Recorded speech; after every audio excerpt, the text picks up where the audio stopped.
नमस्कार, जोहार, आदाब और सलाम। मैं हूं कैफ राजा। आज बात करेंगे एजुकेशन में बढ़ती वीआईपी कल्चर की। अमीरों के बच्चे विदेश में पढ़ रहे हैं और हमारे और आपके गरीब बच्चे सरकारी स्कूल में भी पढ़ने को बेबस और मजबूर हैं। स्कूल इलाके में एक विद्यालय ऐसा भी है जहां बच्चे बरसात में भीग कर पढ़ाई करने को विवश हैं। बोकारो डीसी ऑफिस से महज 1.5 किलोमीटर की दूरी पर झारखंड सरकार का राजकीय मध्य विद्यालय 2C है, जहां पढ़ने वाले स्टूडेंट्स स्कूल की छत से टपकती पानी के बीच पढ़ने को मजबूर हैं।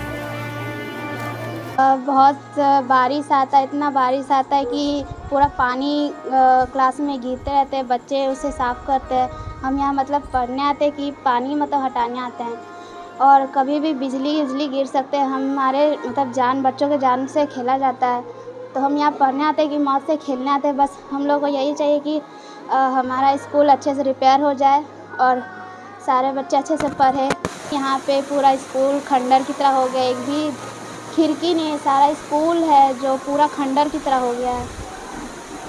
सारे बच्चे आते हैं तो पहले पानी साफ़ करते हैं, मतलब बच्चे पढ़ने आते हैं कि पानी साफ़ करने आते हैं। क्या कभी आपने सोचा है कि एक नेता का बच्चा ऑक्सफोर्ड, हार्वर्ड यूनिवर्सिटी में पढ़ता है और उसी नेता के क्षेत्र में सरकारी स्कूल की छत गिर रही होती है? सवाल यह है कि देश का कौन सा बच्चा वाकई में स्वतंत्र है, वो जो विदेश में पढ़ रहा है या वो जो स्कूल की तलाश में रोज़ 3 किलोमीटर पैदल चल रहा है? झारखंड में हजारों स्कूल ऐसे हैं जहां ना शौचालय है, ना पीने का पानी और ना ही नियमित शिक्षक। कई स्कूलों में तो 5 क्लास को एक ही टीचर पढ़ा रहा है और कई स्कूल ऐसे हैं जहां सिर्फ मिड डे मील के लिए बच्चे आते हैं, पढ़ाई के लिए नहीं। क्या यही है सभी के लिए शिक्षा? झारखंड में 1.25 करोड़ बच्चे स्कूली उम्र के हैं, लेकिन इनमें से लाखों स्कूल से ड्रॉप आउट कर चुके हैं। जेटेट जैसी परीक्षाएं या तो सालों से हुई नहीं या बार बार रद्द हो जा रही है। और सरकारी आंकड़ों के मुताबिक 2023 के एजुकेशन बजट 12,000 करोड़ से ज़्यादा था, लेकिन क्या आपको दिखा वैसा पैसा ज़मीन पर? अब जरा सोचिए, जिस नेता को आपने वोट देकर MP MLA बनाया, उसका बच्चा इंग्लैंड, कनाडा, सिंगापुर में पढ़ रहा है और वे आपके बच्चों को कहता है बच्चों को पढ़ाओ। भाई साहब, हम क्या पढ़ाएं जब ना किताब है, ना क्लास है और ना ही टीचर है। समस्या ये नहीं कि पैसा नहीं है, असल समस्या ये है कि सरकार के प्राथमिकता में शिक्षा है ही नहीं।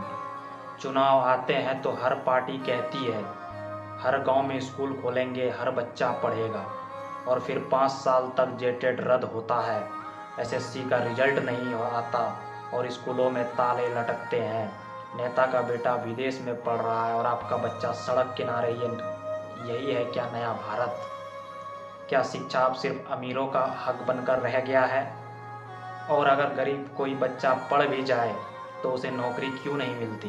क्योंकि सिस्टम चाहता ही नहीं कि आप सवाल पूछें, आप उसके बराबर में जाके खड़े हो जाएं। झारखंड को अगर बदलना है तो सबसे पहले हमें अपनी चुप्पी को तोड़ना होगा। हमें नेताओं से पूछना होगा कि उनके बच्चों की तरह हमारा बच्चा क्यों नहीं पढ़ सकता। हमें मांग करनी होगी कि हर स्कूल में प्रशिक्षित शिक्षक हो, पर्याप्त क्लासरूम हो, लैब, लाइब्रेरी और डिजिटल एजुकेशन की सुविधा हो।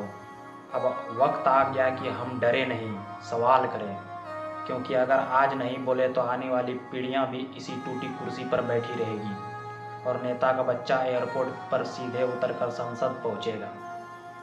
शिक्षा पर सवाल पूछो, क्योंकि ये सिर्फ किताब की लड़ाई नहीं है, ये भविष्य की लड़ाई है।